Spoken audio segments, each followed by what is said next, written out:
Hello humans, welcome back to game development from start to finish. We're almost there.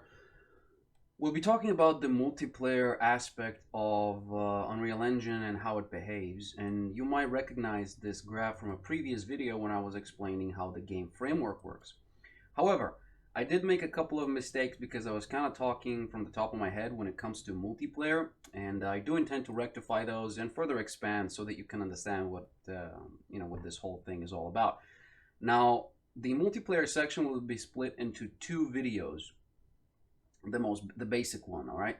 So this video will be focusing on the theoretical bit. In other words, I will try to illustrate as good as possible, as well as possible, how this whole thing behaves in a visual method, and then we will do it in Unreal Engine 4 in a test project that will actually, I'll demonstrate a couple of things, a couple of methods, a couple of pitfalls that you might run into, and obviously I will be using this as a reference to further strengthen your understanding of how the whole thing works. Now, some people might say that multiplayer is a very complicated subject, and certainly it is when it comes to network optimization and a bunch of other things, but the basic principle, I think, is fairly simple to understand. Now, it took me a couple of hours to figure the whole system out, mainly because I do think there is a distinct lack of proper explanation of how the system works, at least in a concise uh, way.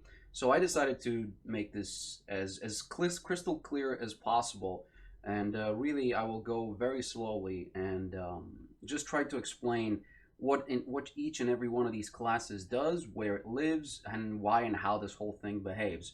Now, before we begin and talk about the multiplayer, I think it's very important that you download this bit. It's called the UE4 Network Compendium by Cedric Xe Newkirk and by Cedric. Okay, now the actual compendium is kind of like a combination of the documentation and some of Cedric's own notes, and has some good examples, and really talks about pretty much everything here. So it's a good thing to have it on your desktop or somewhere easily available, because it has definitely a lot of good quick information, allowing you to reference stuff very quickly instead of just digging into the documentation. He also goes into examples, as you can see, both in C++ and in in Blueprint, etc. So he does a really good job at having having like a good explanation of everything. Obviously, not very in depth. A lot of the things are fairly basic, but it's something that will definitely help you along the line, especially some graphs, for example, like this tells you, oh, what is this? What does this do? Let's take a look at something else, such as, um, you know, where is the damn thing now? This graph in particular, if I can find it, is very helpful. This is very helpful.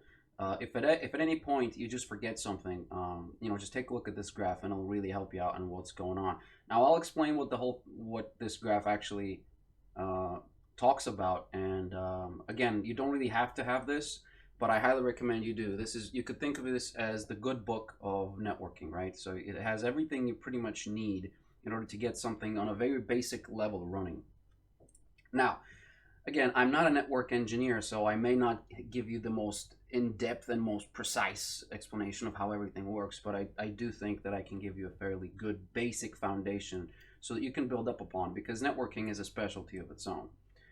All right, so let's begin. Now, first of all, the networking system in Unreal works in a master-slave fashion, so authoritative and remote, where the server is the authority and the client is pretty much nobody. You could think of it really as a master and a slave, because the server has final say on anything, right? It's like a judge. It doesn't matter what the client wants, says, or does.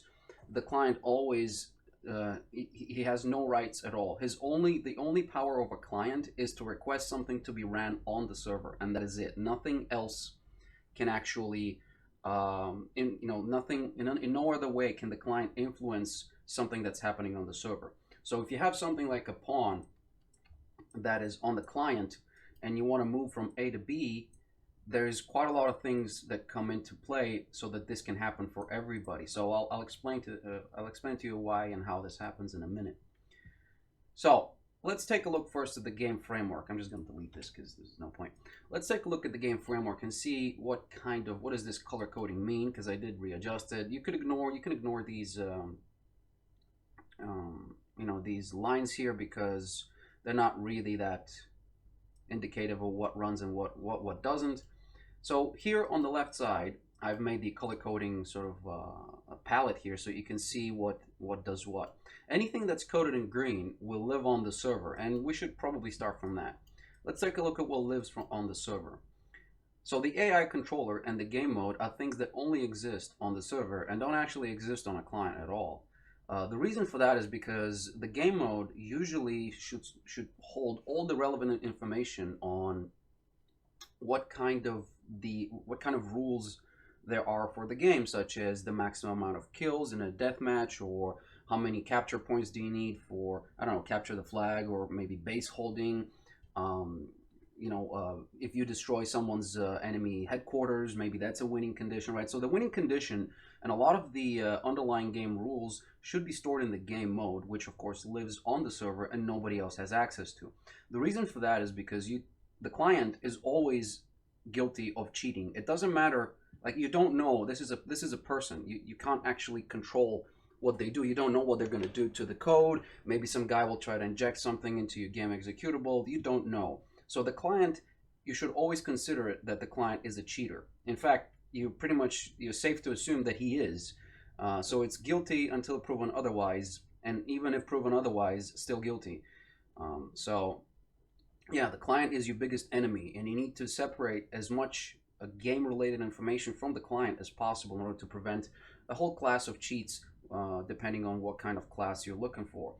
For example, if you let the client tell the server where his player is, that means that the client can enforce his own position onto everyone's understanding of it. So if you had a pawn and the client said, all right, well, I just teleported from one side of the map to the other, well, if there is nothing that prevents that, or if that's not run on the server but runs on the client, that means that everybody will have to now contend with the fact that, well, one of the players just teleported from one side of the map to the other. That's clearly against the rules, unless, of course, it isn't. We're just taking an example here that it is against the rules. So the client is cheating, or maybe the client runs 10 times faster than everybody else, or something like that. So you don't want to be giving the client any sort of leeway when it comes to its ability to execute commands. So anything, literally almost the entire game is happening on the server, including spawning. Spawning is a very important part of game, and if you don't spawn on the server, you run into huge problems. Think of it this way, right? Imagine this is a first-person shooter, and the client possesses a sniper rifle. Now, realistically speaking, if a client shot the sniper rifle in a single-player game, you would have just spawned a single bullet, and the bullet will do whatever it is it does. And even if the client cheats, it's not really that big of a deal because it's only for himself, right? The client can cheat as much as he wants as long as it doesn't impact other people's ability to play games.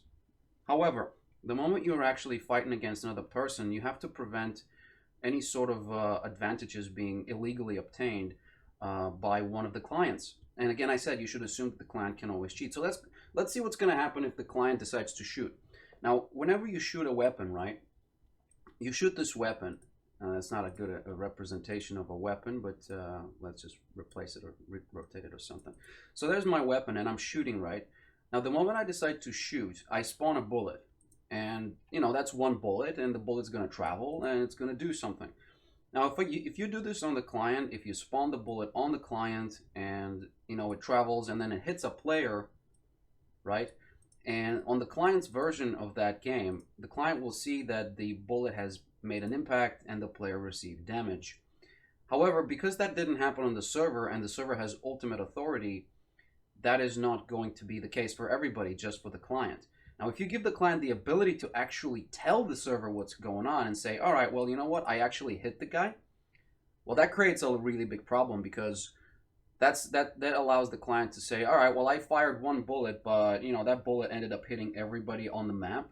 And the server is going to say, well, all right, so everybody's dead. And yeah, the client will be able to win. Another reason you don't want the client to be having a lot of leeway when it comes to its ability to influence gameplay is spawning. So you're going to spawn this bullet, right? I don't know. There, I should have used this as a. I should have used this as a guy. But you're gonna spawn a bullet, and a bullet is an actor, of course. And if you don't spawn this on the client, sorry, on the server, and presumably this will be dictated by the game mode, but a sniper rifle should only be able to fire one bullet at a time. If you allow the client to actually spawn things and have access to the game mode, that means that the client can say, all right, well, even though I fired once with a sniper rifle, that ended up spawning 10,000 bullets, and these 10,000 bullets, you know, obviously they could have their own navigation system or whatever. Maybe you could just fake an impact or whatever, so that you don't want the client to be spawning anything. So that's the final takeaway from this whole mini lesson here, is that server has final authority on anything. He holds control. This is a safe place for a game mode to reside, and the player cannot spawn things. Only the server can spawn things. Same goes for movement. Everything should be happening on the server. So if a player wants to move from A to B, the server must first move the player from A to B and then tell the client that, hey, you know what, you moved from A to B. We're going to use this actor later down the line for something a little bit more interesting. Now, if I were to use an example here for real life, the server would be like the owner of a house, right? And the game mode would be that owner's safe. And that's it, or safe inside a basement, 10,000 kilometers underground, right? This thing is inaccessible by a client. In other words, if the owner decides to rent the house to somebody, they could have access to some stuff in the house, but definitely not the mainframe, so to speak, the game mode itself. Same goes for the AI controller, by the way, because the AI controller really doesn't, it's basically something that controls NPCs. And of course, you can wrestle possession of an AI controller, with a player controller. So if you wanted to, let's say, I don't know, maybe you have like five characters, and you can only control one of them at a time.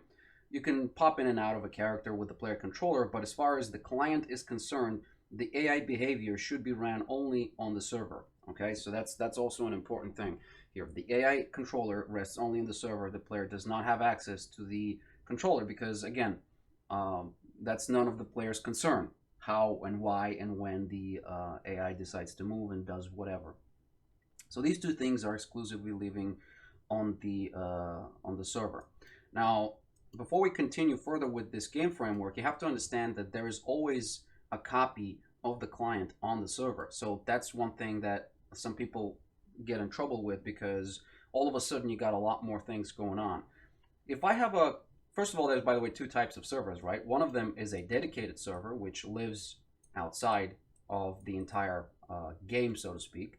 And another one is a listen server. The difference, of course, between them is that a dedicated server doesn't have anything in terms of it doesn't have a HUD, for example, right? It doesn't have a player controller. It doesn't have these two things.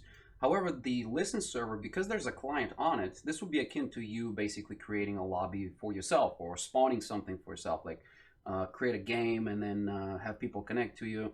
Of course, the speed and the latency and your bandwidth essentially will be dictating how good of a server you're going to be, because again, you want people connecting to your machine, and of course, that connection ability will be entirely represented by your bandwidth. So the client lives on the server. That's a listen server. If there is no client on the server, that's just a dedicated server. That poses a few problems, which we'll examine later when we actually go into the practical aspect of things. But understand that the only difference for now that you need to think of is that the server, a listen server, has a client on it who will have a HUD and a player controller. Now, unless you haven't figured it out already, the only thing that lives exclusively on the client is the HUD, because that thing doesn't have to be, it's not necessary for gameplay, okay? And nobody needs to know about it. In other words, if you decide to use a crosshair style 4, that doesn't really matter for someone who wants to use crosshair 2, or if your menu is tinted purple and someone else's menu is tinted orange, someone else's menu is tinted blue, that doesn't really matter. It doesn't impact the game.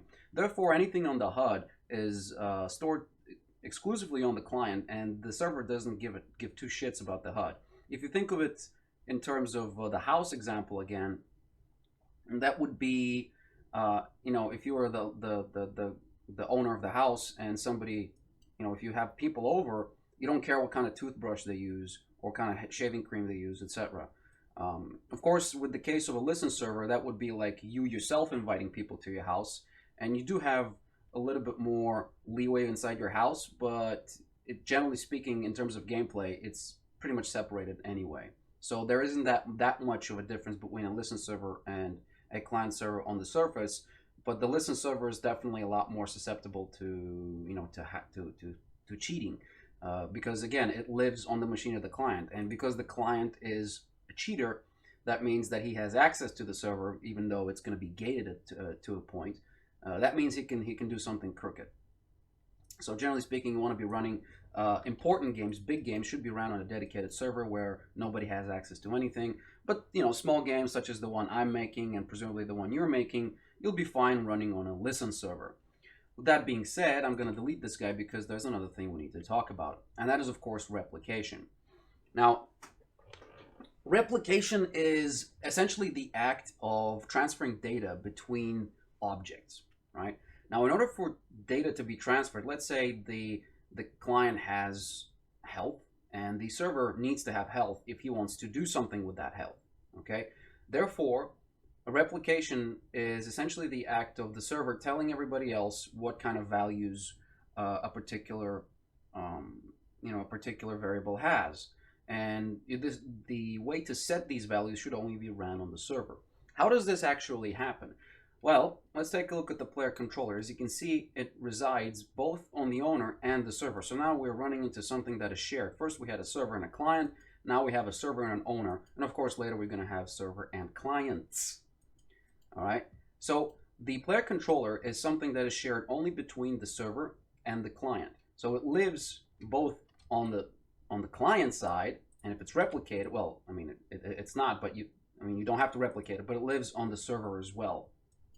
If you decide to replicate stuff, that means that values in the player controller and client's player controller will be the same as the values in the server's player controller. And if you try to do something like set a variable, for example, my movement speed, you can only do this on the server, right? And generally speaking, you really don't want to be doing a lot of things gameplay specific to the player controller. The player controller should generally be reserved to things like firing events, because the server doesn't actually get input like WASD. These things don't actually get fired off on the server. You need to fire off events, which we'll be talking about a little bit later down the line, but these are called RPCs, and I'm going to talk about these later. But for now, understand that there's a copy of the player controller on the server. That's the server's version of this player controller. And this only exists on the client and the server, nobody else. Because if you have, let's say we have 3 clients, okay, we have 3 players. That means that each of these players has their own player controller, right? And that means that the server is going to have 3 player controllers, right? That means that these are the 3 players who are connected. The moment a player connects, he is assigned a player controller. So it's not like a client can't have a player controller. No, there's always a player controller, and it's only shared between the client, the individual client, and the server, all right? And whatever happens is obviously going to happen on the server. And of course, you don't want to be affecting other people's movement. You don't want to be pressing forward and then everybody else's character starts running forward. You don't want that. That's why this behaves in such a way, okay? So the player controller basically does exactly what the name on the tin says. With that being said, though, here comes the next part, and these are the things that live everywhere, aka server and clients. So this thing is being basically spread out between the server and the clients because it holds information that needs to be known by everyone. Okay, so the green bit, this is the information that needs to be known only by the server. The red is only stuff that needs to be known by the individual client. The blue is a thing that only needs to be known between the server and the client. And the purple is something that needs to be known by all clients, including the server. Notice, by the way, that there is nothing in this graph that is shared exclusively between clients. The server always has an input into everything that happens. There's nothing, even the HUD is not shared between clients. It's only client specific. So even though the server doesn't have any sort of way of influencing the HUD because it doesn't have its own HUD, right? There's a copy of everything on the server. So if you start the game, there's a copy of the player controller on the server, and then if you possess a pawn or a character, such as this, there's also going to be a copy of the pawn on the server. So let's just say this is the client that we're looking at. So he has his own player controller, and this guy also has his own pawn. So these two things are replicated across to the server. They exist on the server. Now the game state and the player state are things that also exist like so. Therefore, you have a copy of this guy's game state, right? There's a copy of one of each. Okay. This, by the way, means, here's an interesting thing later down the line I'll tell you, but this means that everybody has access to things like the game state, like how many points, how many rounds there have been played. Maybe we've played 10 rounds, 50 rounds, 20 rounds, whatever. And the player state is pretty much the same thing, but it just gives the information of how much health I have left, or maybe how much armor I have, how much ammo I have. Of course, you could store this information in an actor or a pawn. It's fine.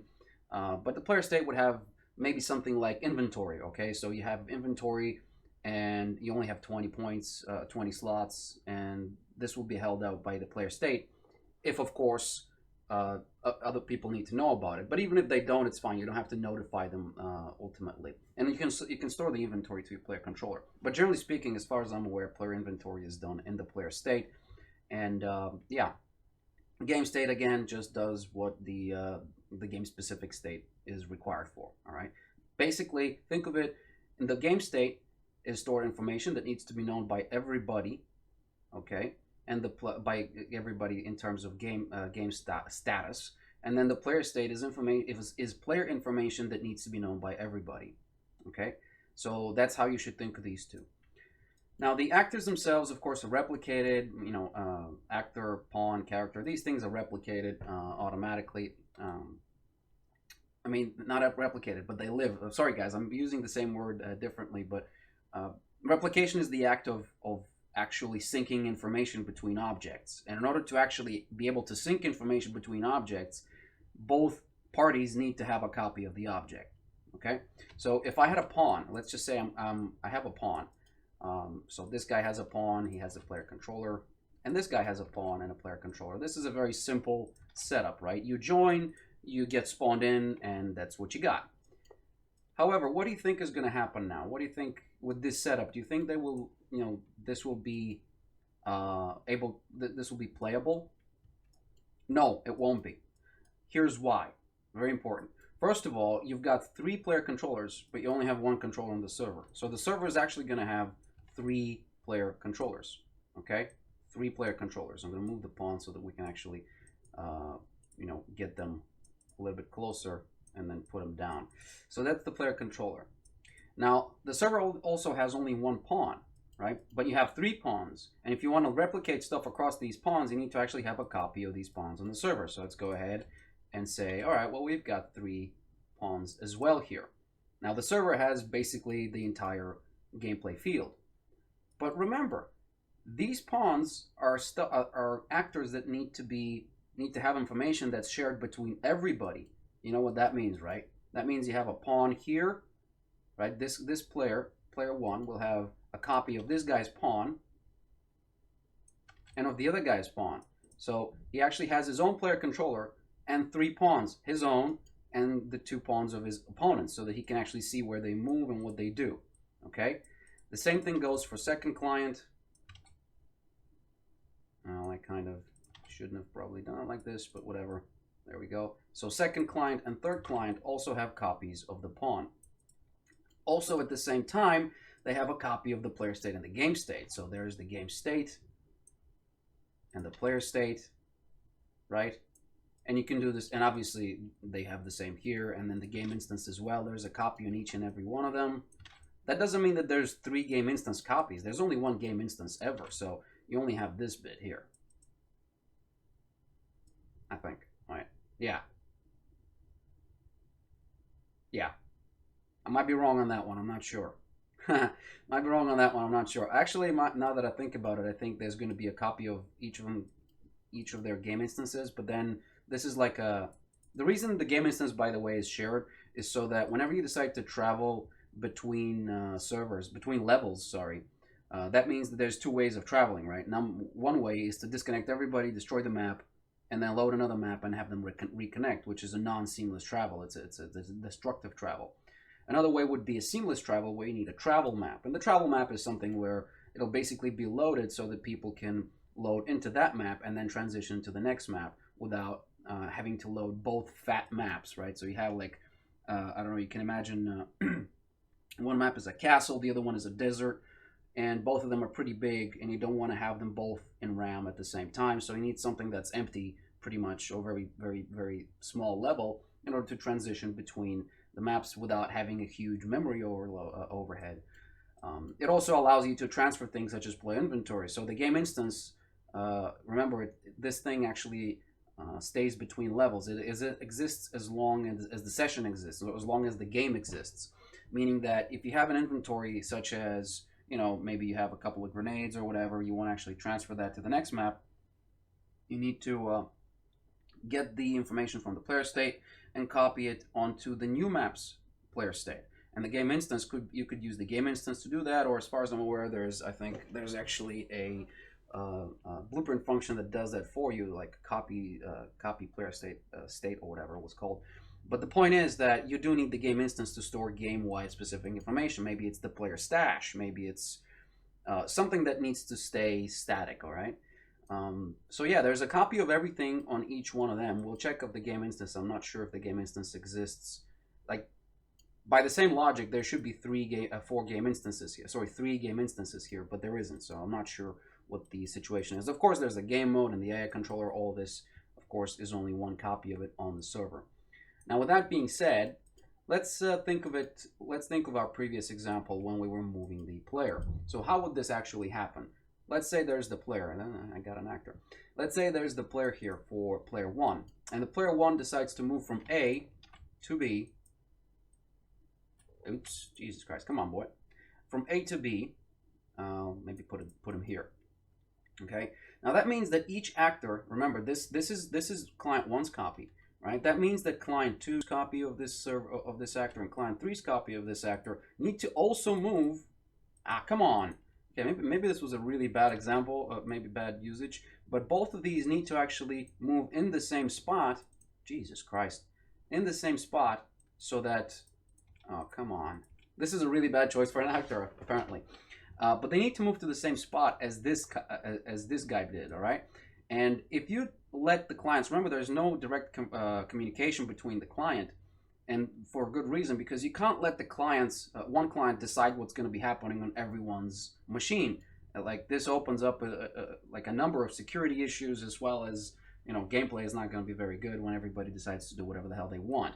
So in order for that to happen, you need to tell the server, well, at least I can do that now. So you need to ask the server, hey man, listen, I want to move my guy who's going to have a copy here, right? There's going to be 3 dudes for each player here. And the server is going to say, all right, you want player 1? Yeah. So, okay, what do you want me to do? I want to move that many units to the left. And he's going to say, okay, well, can you move there, first of all? Yes, you can. Very good. Let's move you. And then he's going to say, all right, well, if that's the case, then I need to update this to everybody else. And everybody else's actor is going to move. Of course, these are the two other players' actors who did not move. So whatever happens on the server, for example, your position being changed, is going to be replicated across the network to the 2 other clients, including yourself. This means that if you decide to cheat and you actually teleport or go somewhere where you're not supposed to go, this will only happen on your end. This is not going to happen on the server. Your character is going to stay in the same place.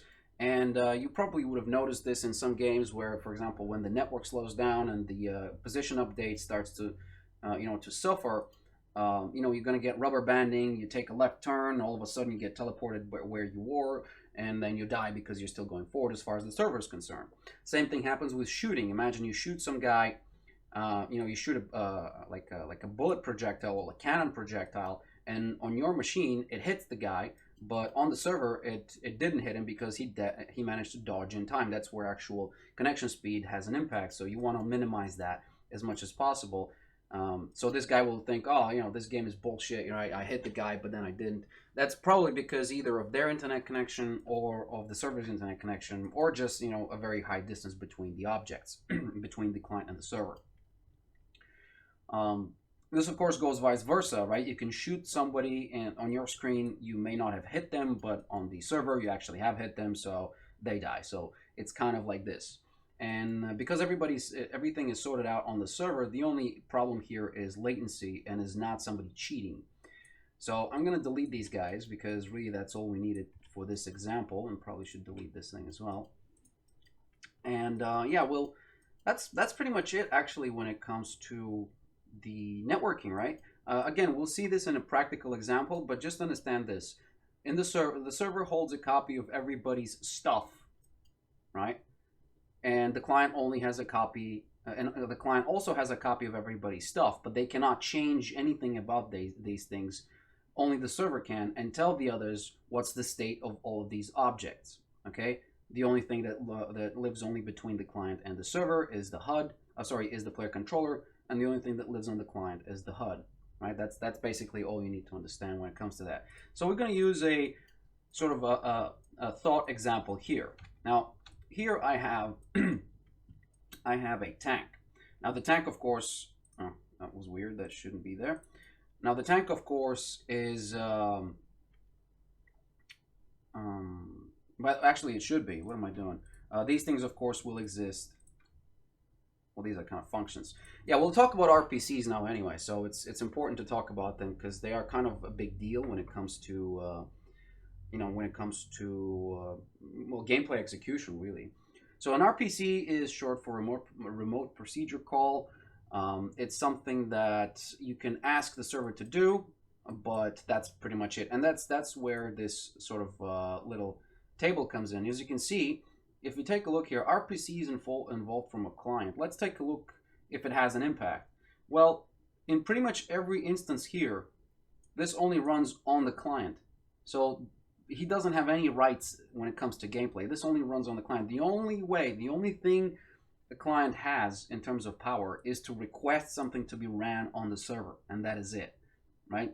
That's why you can think of the client as a slave, because he literally has nothing to do. Whereas on the server, look at the server. He's got all the power in the world, right? It can run on the server when it's not replicated. If you multicast, it's going to run on everybody's place. You can't do the same thing on the client, only run on the client. Run the server, of course, runs on the server, and then when a client is running, is going to be running on the owning client, which is something I actually didn't touch upon. So maybe we should probably just go further down here so that I can explain what ownership is. Now, ownership is a little bit different than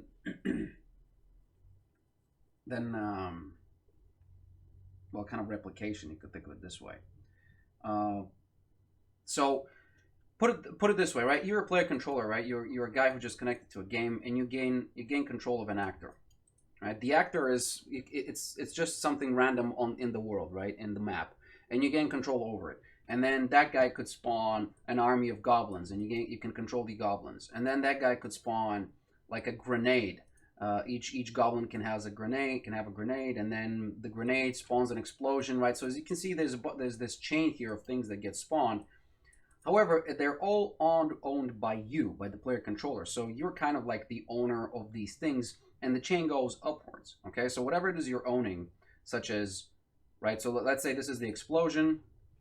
The explosion is owned by the grenade, which was owned by the goblin army, which was owned by the, I don't know, by the shaman, and the shaman is actually owned by the player controller because he's the one who's possessing it.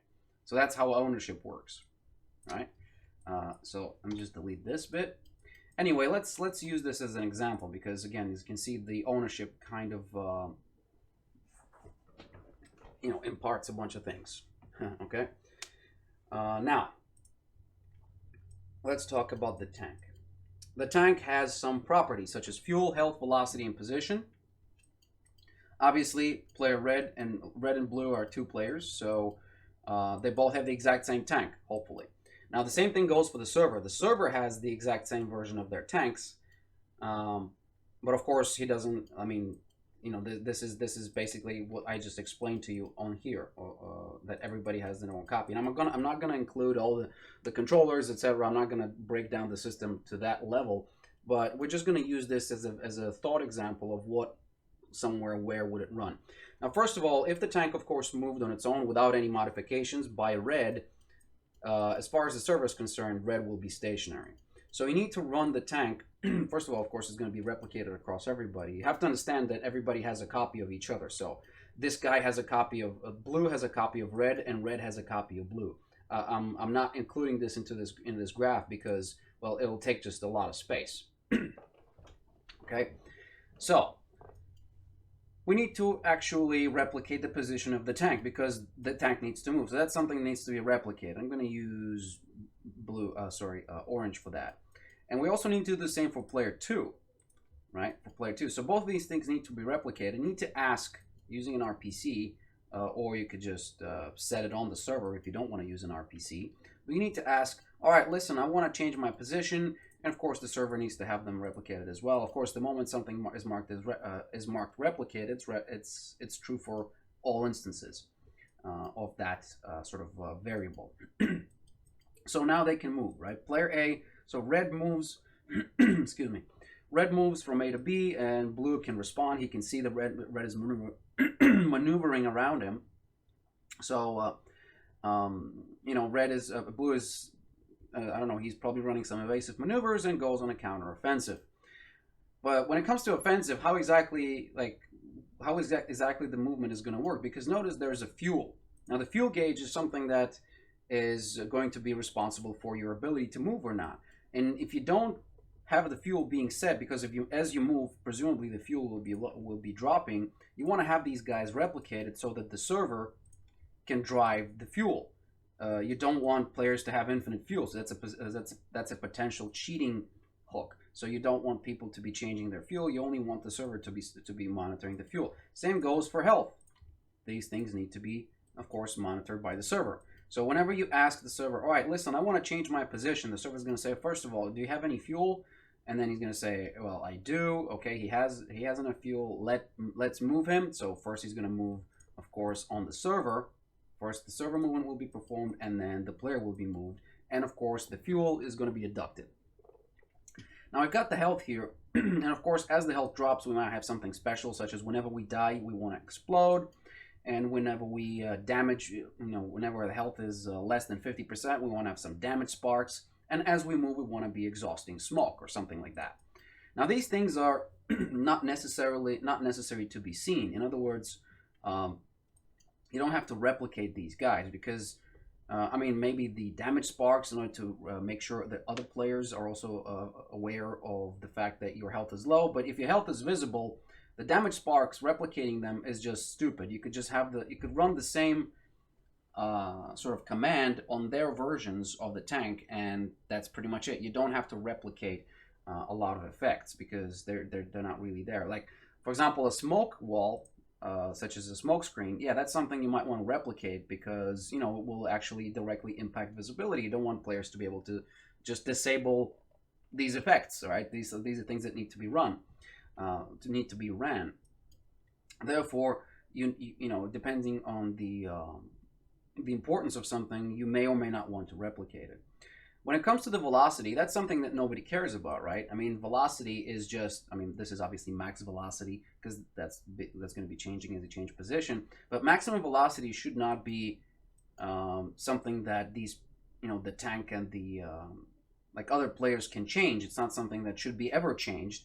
So that, unless of course there's a pickup, which of course will be only running on the server. So even though velocity will be replicated, it's not going to be visible to others or be able to change on others, right? Because it has to be run on the server. Then you've got the RPCs, which is what we're going to be talking about next. Fire a shell and launch a missile and root are three functions that do not have an output but have an effect. So firing a shell says, all right, when the player has, you know, red presses the left mouse button, I'm going to fire a shell, which of course is his own actor, is going to have his own replication, is going to have his own copy on the blue's machine. And of course, going to have the same thing going on the server. But as far as we're concerned, we're just going to be focusing on red right now.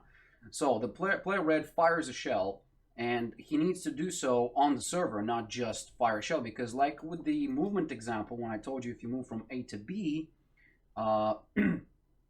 nobody's going to see it. You also cannot spawn anything. So even though firing a shell spawns a shell, and you will see it happening on your screen, it's not going to be happening as far as the server is concerned, and as far as the player blue is concerned, that's the same case. Even if you go ahead and destroy player blue, and blue is dead, in other words, on your screen blue is dead, he can still move around. So it will be like a moving carcass, not a carcass, but like a moving wreck with its own velocity, health, etc. Obviously, health will not be dropping even if you hit him.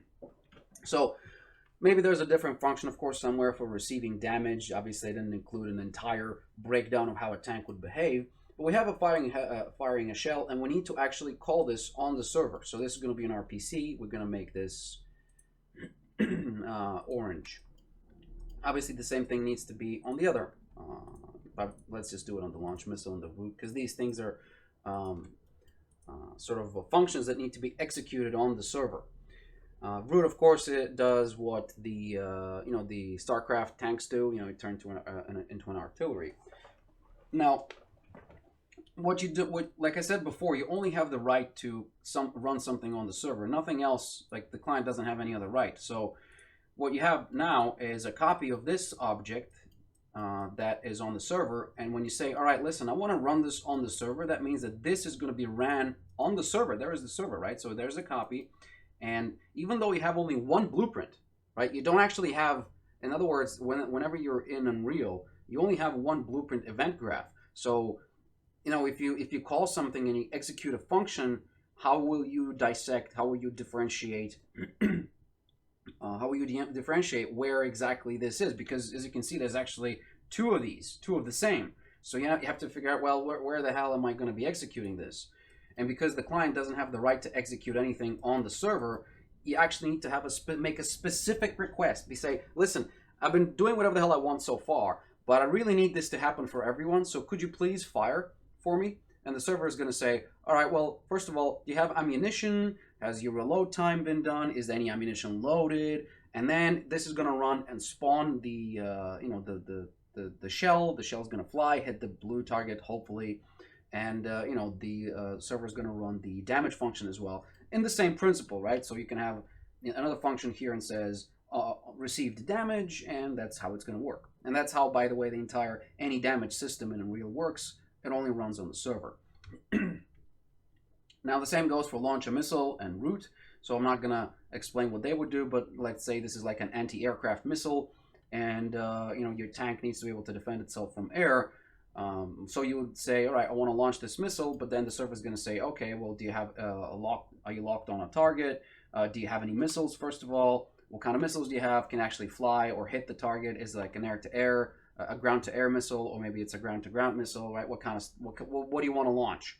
So this is how the whole system operates. Now, I kind of omitted a few things, such as relevancy.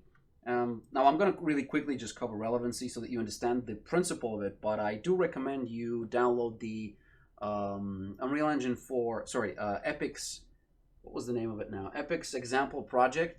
So it's got all sorts of example, and then there's very good examples for level streaming and as well as multiplayer, and they show you what relevancy is. Essentially, relevancy is something that will save bandwidth. It's an optimization technique. So if these two tanks are like 10 kilometers apart and their effective range is, let's say, a kilometer, so you can shoot only a kilometer for a kilometer into the map, and they're actually 2 kilometers apart, so there is no way, right? There's no way red is going to hit blue, because there's no way for blue to actually get inside red's targeting firing range, and the same goes for blue as well. So 2 kilometers, that means they have really no common ground at all. That means that they don't have to be replicated, right? Nobody cares what happens to red if it's not within blue's effective range, right? Now, if blue roots himself and all of a sudden his range becomes 3 kilometers, yeah, all of a sudden this is a relevant target because he could actually hit, damage, and destroy this guy. So you need to increase the relevancy range depending on that, for example, if you really want to be optimized, or maybe you could just have your relevancy range to be your maximum effective range at any given time. That's not to say that blue, for example, can't see it, right? You can have a range where, which is like the same as your culling range and your rendering culling range. So if this tank is very far away, the player will see him, but it doesn't have to be updated all the time, right? It doesn't have to be updated 100 times a second. You can only update it like once or twice a second. In other words, its position. You could think of another way. For example, let's just say that red was destroyed. Red was destroyed 10 kilometers into the wilderness. Nobody knows about him. Nobody cares. But blue decides to go that way, and all of a sudden, red's wreckage is now inside, blue's effective range. In other words, it's now relevant. And let's just say red dropped something. So whenever you kill a tank, it drops some fuel and some ammo and whatnot. So because this wasn't relevant, as far as blue is concerned, that was not destroyed, right? If you don't update it and somebody destroys this tank here, nobody will know. And that's a problem because remember, this guy has a copy of the red player, so blue has a copy of red, and if nothing tells blue's copy of red to die, it's not going to die as far as blue is concerned. It may be dead on the server, but because you said, well, it's not relevant, the server's not going to update the red guy here. So that's something that you need. There's another way of doing this. I forget the name now, but it also has to do with relevancy. Basically, it becomes relevant whenever it's in range, and you just save the state of it. Because even though it's dead on the server, you can't just run an explosion whenever the blue player comes into it and say, oh, he just died. No, he was already dead. So you need to have, I forget the name, you'll see it in the examples project, but basically it saves the state and it just updates the state whenever you get close enough. And the blue will actually see red's wreck. And of course red will already be responded playing his own little thing, so this is going to be like an entirely different, it's just an empty actor. Well, not an empty actor, but like a wreckage. Okay? And he's going to be able to pick up all of them spawns, which are going to be actors of their own, which will be living on the server. Whenever he picks them up, server's going to say, okay, you picked them up. I'm going to increase your fuel, ammo, all of that jazz. And I'm going to despawn these things, and we can move on with the game. So you can see it becomes complicated really quickly because you have just a bunch of things and like a bunch of copies and a bunch of things running on different machines. And because you only have one editor and only one event graph, you might run into a problem where you're starting to think, okay, what the hell, where is this going to be running on? I only have one. You can't just open the server's event graph, right? So I usually just, I would if I were to do this, I would just create a server event graph and a client event graph. That's also something that is entirely possible to be done, and we'll probably do this in the Unreal example that is to follow. Okay, so by now, if you don't understand what and how replication works and what it is and what exactly, if it sounds a little bit too complicated, fear not. Just understand the basic principles. Have a vague idea of how this works, because in the next video, this will hopefully be clarified. And again, it probably wouldn't take you more than an hour or 2 hours to figure how the whole system works. All right. So, like, if you don't understand this here, again, you could read this bit here, the entire. That's only 112 pages, not that much. It doesn't explain it like too in depth, or you could run into some questions that you can't have answered. But it's a good start. It's a good starting point. All right. So I'll see you guys in the next video. Download this compendium. Just Google for it. I don't know.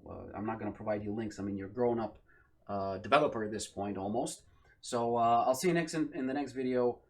Bye bye.